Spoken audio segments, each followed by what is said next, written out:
श्रीगुरुभ्यो नमः। शुक्लांबरधरं विष्णुं शशिवर्णं सदब्जं प्रसन्नवदनं ध्यायेत् सर्वविघ्नोपशान्तये। व्यासं वसिष्ठनप्तारं शक्तेः पौत्रमकल्मषं पराशरात्मजं वन्दे सुखतातं तपोनिधिं व्यासाय विष्णुरूपाय व्यासरूपाय विष्णवे नमो वै ब्रह्मनिधये वासिष्ठाय नमो नमः। या देवी स्तूयते नित्यं विबुधैः वेदपारगैः सा मे वस्तु जिह्वाग्रे ब्रह्मरूपसरस्वती। रत्नाकरात् दौतपदां हिमालयकिरीटिनीं ब्रह्मराजरिजनाढ्यां वन्दे भारतमातरं पठामि संस्कृतं नित्यं वदामि संस्कृतं सदा ध्यायामि संस्कृतं सम्यक् वन्दे संस्कृतमातरम्। वाक्यकारं वररुचिं भाष्यकारं पतञ्जलिं पाणिनिं सूत्रकारं च प्रणतोऽस्मि मुनित्रयम् इति प्रणम्य अद्य इदं मुद्रणं क्रियते। समासः इत्युक्ते किम् इत्यस्मिन् विषये किञ्चित् तत्र चर्चा। अत्र वर्गः न, समासस्य भेदाः के इति न उच्यन्ते, किन्तु केवलं समासस्य लक्षणं किम् इति अत्र वयं चर्चयामः। समासः इत्युक्ते किम् इत्युक्ते सामान्यलक्षणम् उच्यते चेत् अनेकानां पदानां संयोगेन एकपदत्वं यत्र वयं साधयामः तत्र समासः। पदानि अनेकानि सन्ति, तेषाम् एकपदत्वं यदि अस्माभिः साध्यते तर्हि तत्र समासः। अथवा बहूनां पदानाम् एकपदी भवनं। पृथक् पृथक् पदानाम् एकार्थीभावः पश्यन्तु, पदानि भवन्ति तेषां स्वार्थं त्यक्त्वा अन्य अर्थं बोधयन्ति। तादृशसन्दर्भेषु वयं समासः इति वदामः। यथा सीतायाः पतिः इत्यत्र सीतापतिः इति जायते। दशरथस्य पुत्रः इत्यत्र दशरथपुत्रः इति समस्तपदं हस्ते। न एकः इत्यत्र अनेकः इति शब्दः। चोरात् भयम् इति स्वीकुर्मः चेत् चोरभयम् इति समस्तपदं सिद्ध्यते। दाने शूरः इति वयं वदामश्चेत् तत्र दानशूरः इति समस्तपदं हस्ते। एवञ्च समासस्य उदाहरणानि दर्शितानि वर्तन्ते। अतः समस्तपदे पदानि अन्तर्भूतानि भवन्ति। सर्वाण्यपि किं कुर्वन्ति इत्युक्ते स्वविभक्तिं त्यक्त्वा एकस्मिन् पदे तिष्ठन्ति इति वयं सम्यक् जानीमः। तर्हि पुनरीक्षणरीत्या पुनः शीघ्रम् उच्यते। यतः पूर्वमेव पठितविषयः तस्य पुनस्मारणार्थं पुनरीक्षणार्थम् एवं शीघ्रम् उच्यते। अग्रिमविषयः कः? समासः इत्यस्य पदस्य अर्थः, पदार्थः कः इत्युक्ते विषयद्वयं। पदानां समसनकार्यं समासः इति उच्यते, समस्तपदम् अपि समासः इत्येव उच्यते इति वयं जानीमः। प्रयोजनं किं समासस्य इति उच्यते इति प्रश्नः। संक्षेपीकरणमेव लक्ष्यं खलु। बहूनां पदानाम् एकत्रीकरणेन अथवा एकपदीभवनेन वाक्यं संक्षिप्तं भवति इति समासस्य प्रयोजनम्। अथवा एकार्थीभावः, अनेकानां पदानां चयनेन एकत्रीकरणेन एकार्थीभावः यत्र वयं साधयामः तत्र समासः। अतः समासस्य आवश्यकता। समासः इति पदं कुतः आयाति इति प्रश्नः। अग्रिमविषयः तत्र सम्यक् इति सम् इति उपसर्गः यो अनन्तरम् अस् धातोः क्षेपणे अथवा सङ्ग्रहे एकत्र स्थापने इत्यस्मिन् अर्थे अस् धातोः प्रयोगः। अनन्तरं पुल्लिङ्गप्रत्ययः समासः इति जातः। अथवा सामान्यतया वक्तव्यं चेत् सम्यक् सङ्ग्रहणं कृत्वा एकत्र अनेकानां पदानां क्षेपणं स्थापनं समासः इति वा अस्माभिः स्वीकर्तुं शक्यते। अग्रिमविषयः समासस्य अङ्गानि कानि इति प्रश्नः। ये समस्तपदे पूर्वं तिष्ठन्ति अथवा पूर्वं श्रूयमानानां पदानां नाम पूर्वपदम् अथवा श्रूयमानस्य पदस्य नाम पूर्वपदम् इति। अग्रे दृश्यमानम् अथवा श्रूयमानं पदम् उत्तरपदम् इति उच्यते। अस्तु, यथा कृष्णार्जुनौ इत्यत्र कृष्णः इत्यत्र पूर्वपदम् इति उच्यते, अर्जुनः उत्तरपदं भवति। आम्रवृक्षः इति यदि वयं स्वीकुर्मः तत्र च आम्रः पूर्वपदं भवति, वृक्षः उत्तरपदं भवति। तर्हि पूर्वपदम् उत्तरपदं समस्तपदम् इति अस्माभिः ज्ञातं। तर्हि अग्रिमविषयः कः? विग्रहवाक्यम् इत्युक्ते किम् इति प्रश्नः। तस्य उत्तरं किं? तत्र समस्तपदस्य अथवा समासस्य अर्थावबोधकं वाक्यं विग्रहवाक्यम् अथवा विग्रहः इति उच्यते। अर्थम् अवबोधयितुम् अथवा अर्थं बोधयितुं यत् वाक्यं सरलं वाक्यम् अस्माभिः प्रयुज्यते तदेव विग्रहवाक्यम् इति कथ्यते। अस्तु, अग्रिमविषयः विग्रहवाक्येषु तत्र भेदाः सन्ति वा इत्युक्ते आम्। यदि समासस्य अथवा समासे अङ्गभूतानां पदानां सहायेन यदि अर्थम् अस्माभिः बोधयितुं शक्यते तत्र स्वपदविग्रहवाक्यम् अथवा अवयवपदैः यदि व्याख्यातुं शक्यते तर्हि तत्र स्वपदविग्रहवाक्यम् इति उच्यते। उदाहरणार्थं कृष्णजन्माष्टमी इति अस्ति, तत्र श्रीकृष्णस्य जन्मनः अष्टमी इति वयं लेखितुं शक्नुमः विग्रहवाक्यं। तत्र समासे स्थितानां पदानाम् उपयोगेनैव अत्र बोधः कृतः, अतः स्वपदविग्रहवाक्यं। ग्रामङ्गतः इति ग्रामगतः इति यत्र समस्तपदं वर्तते तत्रापि समासेषु स्थितानां पदानाम् उपयोगेनैव अत्र विग्रहवाक्यं लिखितं वर्तते, अतः अत्र स्वपदविग्रहवाक्यं। तर्हि अग्रिमविषयः कः? अस्वपदविग्रहवाक्यम् इत्येव भवितव्यं खलु। तर्हि तत्र उदाहरणं किम्? उपकृष्णम् इत्यत्र कृष्णस्य समीपे इति अन्यपदस्य सहायेन अत्र अर्थः बोध्यते। पुनः दण्डपाणिः इति वयं यदि स्वीकुर्मः तत्रापि दण्डः यस्य पाणौ सः इति यत्र वयं विग्रहवाक्यं लिखामः अन्यपदानां सहायेन लिखामः अथवा वदामः तत्र अस्वपदविग्रहवाक्यम् अस्वपदविग्रहवाक्यम् इति उच्यते। इतोपि अग्रिमः विषयः कः इत्युक्ते अर्थस्वीकरणसमये अस्माभिः किं करणीयम् इत्युक्ते समासस्य अर्थः अस्माभिः पृथक् कृत्वा न स्वीकरणीयः अथवा स्वतन्त्रतया केवलं समासशब्दस्य अर्थः एवम् इति अस्माभिः न स्वीकरणीयः। वाक्येषु येषु वाक्येषु समासः भवन्ति तत्र एव भूत्वा एव अर्थं दास्यन्ति अथवा अर्थान् दास्यन्ति अथवा यच्छन्ति। तर्हि वाक्ये अङ्गं भूत्वा एव अर्थं बोधयति समासः। पृथक् कृत्वा यदि समासस्य अर्थं स्वीकुर्मः सम्यक् न भवति। यथा जगद्गुरुशब्दस्य जगद्गुरुः इत्यस्य शब्दस्य अर्थद्वयं भवति। यथा लौकिकरीत्या यदि वयं विग्रहवाक्यं लिखामः तत्र सामान्यतया वयं लिखामः जगतः गुरुः, लोकस्य गुरुः, जगद्गुरुः इति। किन्तु यदि अलौकिक अथवा वैयाकरणरीत्या भिन्नं विग्रहवाक्यमपि लेखितुं शक्नुमः। तत्र जगत्यस्य गुरुः सः जगद्गुरुः इत्यपि वयं लेखितुं शक्नुमः। तर्हि मया इदानीं कः अर्थः स्वीकरणीयः इति प्रश्नः आयाति। तत्र वाक्ये वाक्यं द्रष्टव्यं भवति। तत्र उभयतः पदानि सन्ति, तेषाम् अर्थः कः, वाक्यस्य सम्पूर्णतया तत्र पठनं कृत्वा अनन्तरम् अर्थः कः इति स्वीकृत्य अनन्तरम् अत्र लौकिकविग्रहवाक्यम् अथवा अत्र षष्ठी तत्पुरुषः वा बहुव्रीहि वा इति चिन्तनीयं भवति इति वयं जानीमः।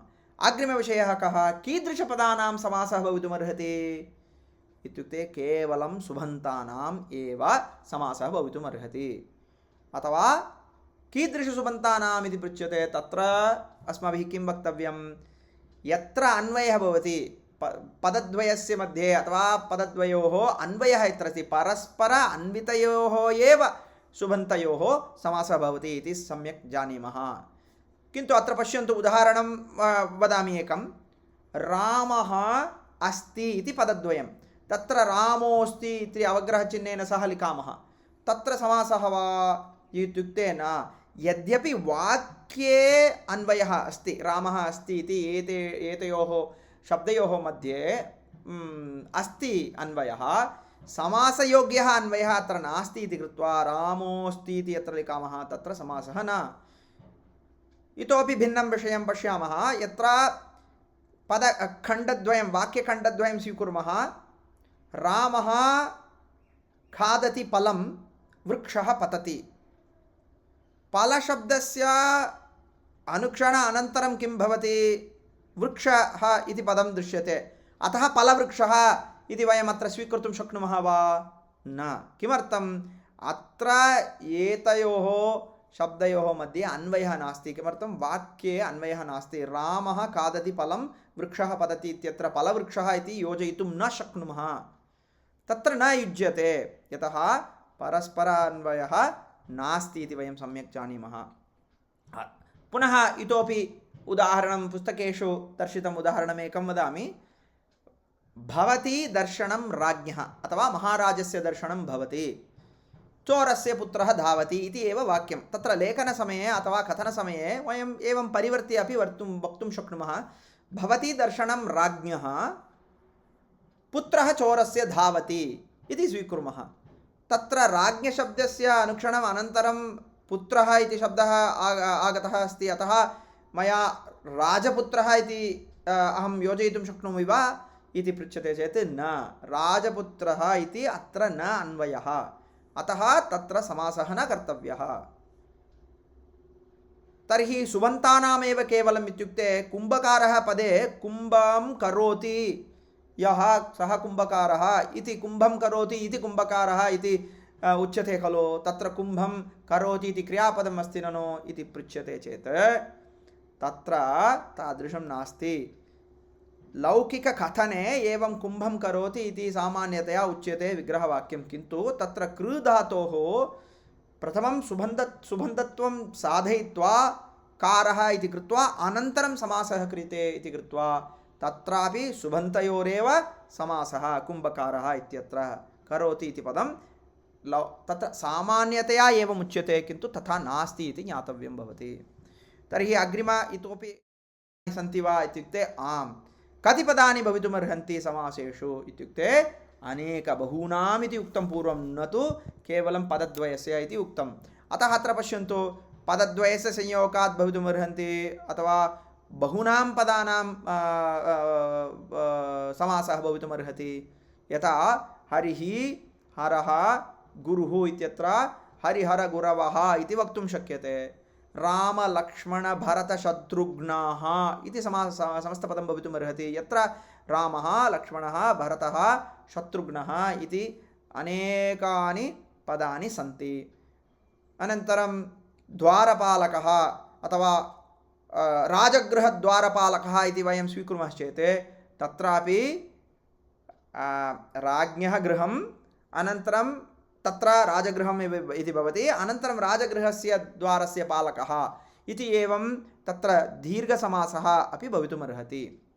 तर्हि इतोपि भवितुमर्हति वा शब्दानि अथवा पदानि एकस्मिन् एव समासे इत्युक्ते आम्। दण्डिनः महाकाव्ये अथवा दण्डिनः काव्ये दशकुमारचरितम् इत्यस्मिन् काव्ये अनेकानि एवं महासमासपदानि दृश्यन्ते। यथा उदाहरणार्थम् अत्र वदामि, मदमुदित मत्तमादङ्ग मानभङ्ग गगनचर गीतकीर्तिविमलीकृत दिगन्तरालच्छायासु इति पदम् एकं, किन्तु अन्ते एकः एव तत्र विभक्तिः एका एव विभक्तिः दृश्यते। अनन्तरम् इतोपि पदं वक्तव्यं चेत् अत्र पश्यन्तु, सकलकुलाचलमूर्ध जालचलित चामर रुचिरकर्णपल्लवेषु तुरङ्गमेषु इति पदमस्ति। एवञ्च बहुदीर्घं महासमासाः भवितुमर्हन्ति इति ज्ञातव्यम्। अत्र एतस्य एकस्य पदस्य कथं निर्माणम् इत्युक्ते अन्येषां तत्र तत्र समस्तपदानाम् उपयोगेन महासमासपदं तत्र अस्माभिः निर्मातुं शक्यते।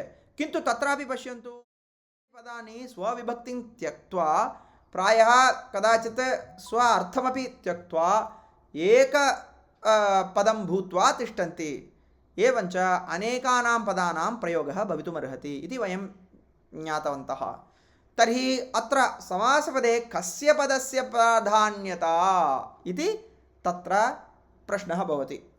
बहूनां पदानाम् अत्र दर्शनं जातम्, अत्र महासमासः अस्ति अथवा पदद्वयस्य समासः अस्ति, प्राधान्यता कथं तत्र द्रष्टव्या इत्युक्ते निर्णेतव्या इत्युक्ते क्वचित् पूर्वपदस्य पदार्थस्य प्राधान्यता भवति। यथा उपकृष्णम् इत्यस्य शब्दस्य उदाहरणं यदि वयं पश्यामः, तत्र उपकृष्णम् इत्यस्य विग्रहवाक्यं किं, कृष्णस्य समीपे इति। तत्र समीपे कृष्णस्य समीपे इत्यस्य एव मुख्यत्वम् उप इति शब्दस्य, अतः पूर्वपद प्राधान्यता। अनन्तरं क्वचित् उत्तरपदस्य प्राधान्यता भवति अथवा उत्तरपदार्थस्य प्राधान्यता भवति यत्र राजपुत्रः अथवा राजपुरुषः इत्यत्र पुत्रशब्दस्य वा पुरुषशब्दस्य वा प्राधान्यता भवति इति कृत्वा उत्तरपदप्राधान्यत्वम् इति भवति। अनन्तरं यदि उभयोः पदयोः अथवा पदार्थयोः अथवा सर्वेषामपि पदानाम् अर्थानां प्राधान्यं भवति, यथा मातापितरौ अथवा रामलक्ष्मणभरतशत्रुघ्नाः इत्यत्र सर्वेषां पदानाम् अपि मुख्यत्वम् अथवा प्राधान्यत्वम् इति कृत्वा भिन्नः भवति। तत्रापि अर्थस्वीकरणम् अथवा प्राधान्यस्वीकरणम् अस्माभिः तत्र अवधातव्यं। कुत्रचित् समासपदे तत्र तान् सर्वानपि त्यक्त्वा अन्यपदार्थस्य प्राधान्यं भवति। यथा दशाननः इत्यत्र रावणः इति अर्थः अस्ति खलु, तादृशम् अन्यपदानामपि प्राधान्यता भवितुमर्हति। कथं ज्ञातव्यम् इत्युक्ते वाक्ये स्थित्वा एव तेषां तत्र मुख्यत्वम् अपि च समासस्य तत्र अर्थः स्वीकरणीयः इति कृत्वा प्राधान्यता कुत्र इति अस्माभिः ज्ञातुं शक्यते। अस्तु, अग्रिमविषयः सामान्यतया समासाः कथं भवन्ति इत्युक्ते अङ्गभूतानां सर्वेषामपि पदानां विभक्तिप्रत्ययाः अस्माभिः न द्रष्टुं शक्यन्ते। तत्र विभक्तिं त्यक्त्वा एव एकत्र तिष्ठन्ति इति अस्माभिः ज्ञातं। तद् एकः। तर्हि प्रथमखण्डे अथवा पूर्वतनखण्डेषु अत्र सर्वत्र सामान्यतया प्रातिपदिकानि एव दृश्यन्ते, विभक्तिप्रत्ययाः न दृश्यन्ते इति अस्माभिः सम्यक् ज्ञातम्। उदाहरणार्थं कानिचन उदाहरणानि वदामि। विद्वत् सभा इति स्वीकुर्मः। तत्र विद्वत् इति प्रातिपदिकम् इति वयं सम्यक् जानीमः। तत्र विदुषां सभा इति प्रायः इति विग्रहवाक्यं, किन्तु तत्र विद्वान् सभा इति नास्ति, विद्वांसः सभा इति नास्ति। अथवा विद्वशब्दस्य केवलं प्रातिपदिकं तत्र समस्तपदे तिष्ठति अथवा दृश्यते, न तु विभक्तिरूपाणि विद्वान् वा विद्वांसः वा इति न दृश्यते।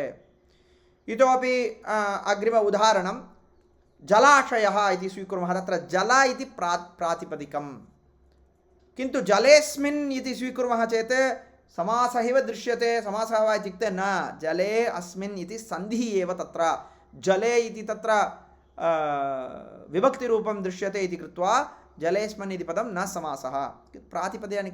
प्रातिपदिकानि एव सामान्यतया द्रष्टुं शक्यन्ते। इतोपि उदाहरणं जन्मोत्सवः अथवा आयुष्मत् पुत्रजन्मोत्सवः इति वयं यदि स्वीकुर्मः, तत्रापि आयुष्मान् इति नास्ति, आयुष्मत् पुत्र जन्म उत्सवः इति अस्ति। एवञ्च अनेकानां तत्र पदानां विभक्तिरूपाणि न दृश्यन्ते अथवा अङ्गभूतानां पदानां विभक्तिरूपाणि न दृश्यन्ते समासेषु। तर्हि यत्र यथा उक्तं जलेस्मिन् इति उक्तं, तत्र यदि एवं जले इति विभक्तिरूपाणि दृश्यन्ते तर्हि तत्र नास्ति समासः इति वयं स्वीकर्तुं शक्नुमः।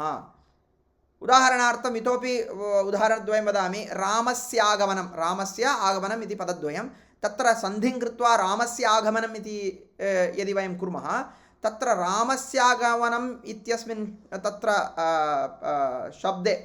शब्दद्वयं, किन्तु इत्यस्मिन् वाक्यखण्डे रामस्य इति विभक्तिरूपं तत्र दृश्यते श्रूयते इति कृत्वा न समासः। देवालयः इति वयं वक्तुं शक्नुमः, तत्र देव इत्येव अस्ति, किन्तु देवस्यालयः इति यदि सन्धिं कृत्वा स्थापयामः तत्र समासः न। किमर्थं? तत्र देवस्य इति पूर्वपदस्य विभक्तिरूपं श्रूयते इति कृत्वा न समासः। तर्हि अनन्तरं यदि वयं रामस्य आगमनम् इति वदामः, तत्र रामस्य आगमनम् इति पृथक् पृथक् कृत्वा लेखितुं शक्नुमः, किन्तु समस्तपदस्य अङ्गभूतानां पदानां पृथक्करणं नास्ति अथवा तथा न शक्यते इति वयं जानीमः। अनन्तरं तर्हि इतोपि प्रमुखः विषयः कः इत्युक्ते समासपदस्य अन्ते अवश्यं कश्चन विभक्तिप्रत्ययः श्रूयते अथवा दृश्यते इति ज्ञातव्यं भवति। देवालयेषु भक्ताः देवं नमन्ति अथवा देवान् नमन्ति इति वयं स्वीकुर्मः, तत्र देवालयेषु इति अस्ति। जन्मोत्सवे कोलाहलम् अथवा भवति इत्यत्र जन्मोत्सवे इति सप्तमीविभक्तिप्रत्ययः श्रूयते समस्तपदस्य अन्ते अथवा समासस्य अन्ते। शालाछात्रेभ्यः इति वक्तव्यं, तत्र छात्रेभ्यः इति श्रूयते। रामलक्ष्मणौ स्तः गच्छतः इति इत्यत्र रामलक्ष्मणौ इत्यपि श्रूयते इति कृत्वा यस्य कस्यापि समस्तपदस्य अन्ते विभक्तिप्रत्ययाः अवश्यं श्रूयन्ते इति ज्ञातव्यम्। अनन्तरं सन्धिसमासयोः मध्ये भेदः कः इत्युक्ते सन्धिभिन्नः समासः भिन्नः। तेषां स्तरः एकत्र तत्र समानस्तरः नास्ति, तो भिन्नता इति न कल्पनीया भवति। तथापि जनानां मनसि तत्र सन्देहाः भ्रमाः भवन्ति इति कृत्वा अत्र पश्यन्तु, वर्णाः सन्ति, तान् अनुसृत्य यदि भवति तत्र सन्धिः, पदानि भवन्ति, एतेषां तत्र अनुसारेण यद् भवति तद् समासः इति वयं स्वीकर्तुं शक्नुमः। समासेषु अवश्यं वयं सन्धिं द्रष्टुं शक्नुमः, किन्तु देवालयः इत्यत्र देव आलयः सवर्णदीर्घसन्धिः जातः एव, तत्र द्रष्टुं शक्नुमः। किन्तु यत्र यत्र सन्धिः दृश्यते अथवा दृश्यन्ते, सन्धयः दृश्यन्ते, तत्र तत्र न समासः। उदाहरणार्थं जलेऽस्मिन् इत्यत्र सन्धिः अस्ति, किन्तु तत्र समासः न इति वयं सम्यक् जानीमः। एवं रीत्या समासस्य लक्षणानि एतानि इति अस्माभिः कृतं।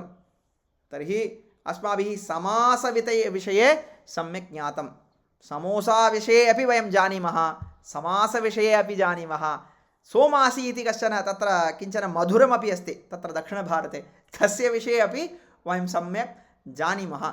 अतः अत्र केवलं पुनरीक्षणार्थं समासस्य लक्षणानि कथितानि अत्र। अतः शीघ्रं यदि पुनरीक्षणं करणीयं चेत् अत्र 20 निमेषेषु प्रायः अत्र समासस्य लक्षणानि उक्तानि वर्तन्ते।